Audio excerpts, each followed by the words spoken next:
Muy de mañana, el primer día de la semana, estas tres mujeres van a la tumba a ungir el cuerpo de Jesús con especias aromáticas. ¿Te gustaría conocer cómo resucitó Jesús? ¿Qué dijo? Pero sobre todo, ¿qué podemos aprender? Bueno, vamos a estudiarlo juntos en Marcos, capítulo 16. Nuevamente bienvenidos amigos, amigas a Momentos de Esperanza, bienvenidos a los que se están uniendo, fuerte abrazo a los que están compartiendo este plan.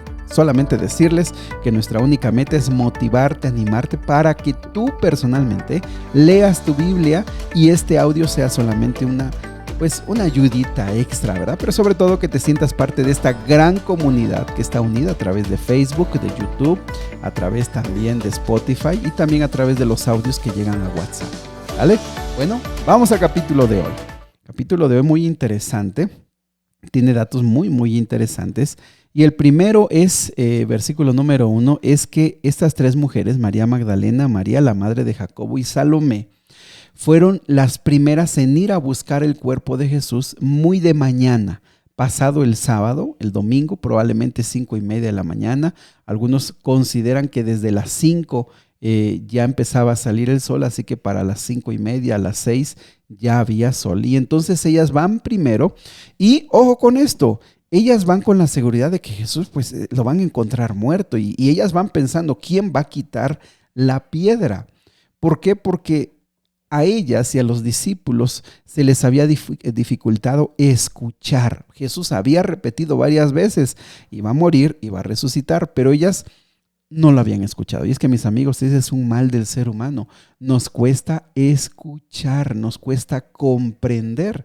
No solamente en lo espiritual, no solamente a Dios, también en las cosas del mundo, de la vida diaria. Por ejemplo, nuestro cuerpo. ¿Cuántas veces nos clama que tenemos que cambiar de estilo de vida porque nos estamos enfermando? Pero no lo escuchamos. No escuchamos cuando nuestro negocio nos dice, haz algo porque esto no está bien, no va bien.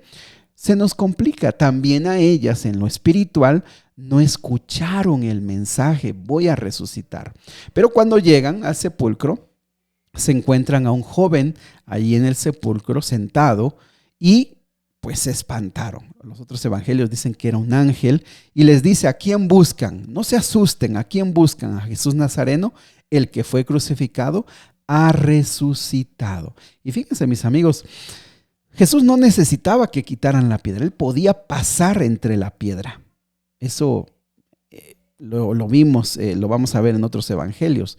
Pero la tumba vacía tendría que llegar a ser esa imagen de victoria, esa imagen para ti, para mí, para decir, así como la tumba quedó vacía porque Jesús resucitó, nosotros tenemos garantía de que la muerte ha sido vencida, tenemos garantía de que la salvación está ganada y tenemos garantía de que nosotros también vamos a volver a vivir, vamos a resucitar. La tumba vacía llegó a ser el símbolo de la victoria. Y mis amigos, viernes Jesús fue crucificado, fue golpeado y para los líderes religiosos fue la victoria, para Satanás fue la victoria. Pero ¿sabes? Aquel que se pone en las manos de Dios nunca es derrotado. El Señor lo va a levantar. Así que, mis amigos, si tú estás pasando por ese viernes de crucifixión donde sientes que ya no aguantas, donde sientes que se te han acabado todas las fuerzas, que los negocios, que los asuntos de la vida se te han complicado tanto, quiero que no olvides que hay un domingo de resurrección, que hay un domingo de tumba vacía donde dice, hay victoria, hay el comienzo de una nueva historia. Está el comienzo de una nueva historia en Cristo Jesús y por el poder de Cristo Jesús. Pero no quita que ellas se llenaron de miedo.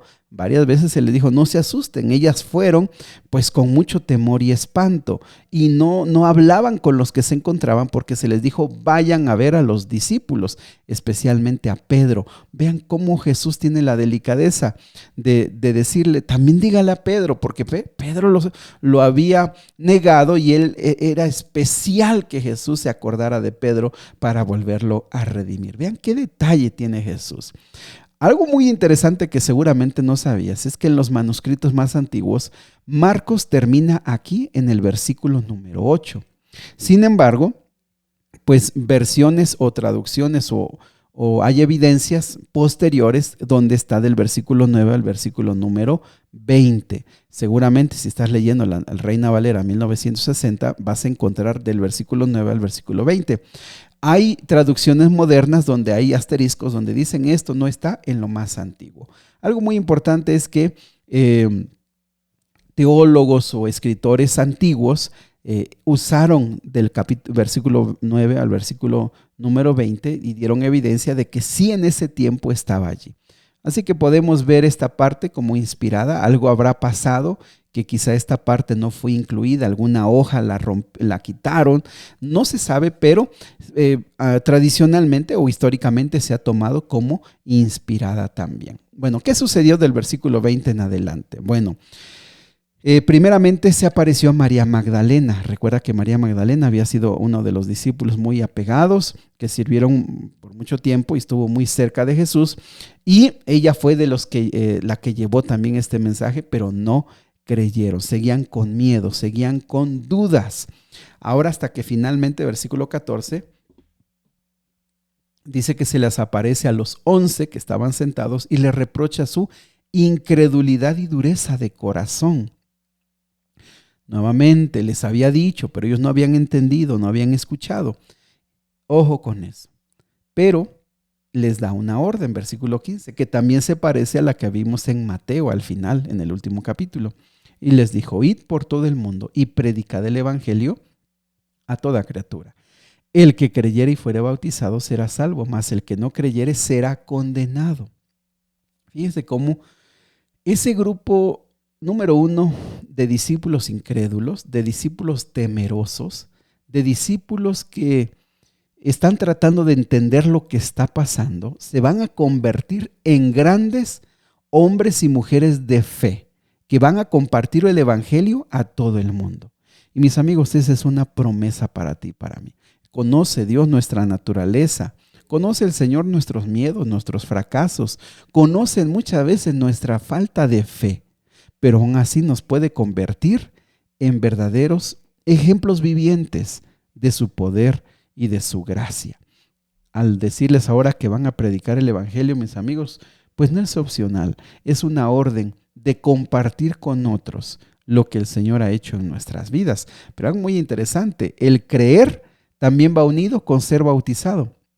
El creer es un acto personal, es un acto privado que se da en el corazón, y el bautizo es un acto público que confirma lo que ya pasó en nuestro corazón. Pero ve, el que no creyere será condenado. Mis amigos, el Señor nos ha ofrecido la salvación, ha hecho todo para que nosotros podamos abrazarle y ser salvos, entregar nuestra vida a Él y ser bautizados. El Señor te está llamando si tú no lo has hecho. El Señor te está invitando para que tú puedas también tomar esta decisión. Ahora, algo muy interesante, dice que habría señales que seguirían a las personas que tienen esta fe. Versículo 17 dice que echarían fuera demonios, hablarán nuevas lenguas, tomarán en las manos serpientes y si bebieren cosa mortífera no les hará daño. Sobre los enfermos pondrán sus manos y sanarán. Fíjense, mis amigos, que algunos ponen este versículo en una perspectiva fuera de lugar. Es decir, que todos aquellos que van a predicar el evangelio tienen que dar esta muestra de fe. Y no necesariamente es así. Recuerden que Jesús mismo no siempre estaba abierto para estar dando muestras y señales. Lo que sí es cierto es que para ese tiempo los discípulos al salir a predicar se iban a encontrar en tantos contextos, en tantos diversos lugares, que necesitarían la presencia de Dios. Dios puede hacerlo. Puede permitirte que tú aprendas rápidamente un nuevo lenguaje para predicar el evangelio. Lo puede hacer. Puede ser que tú pases por momentos donde tu vida está en peligro y el Señor te salve. Lo puede hacer. Sin embargo, esta sección no es un permiso para desafiar las leyes naturales. No es un permiso para también sentirse con soberbia de decir yo tengo un poder y no me va a pasar nada.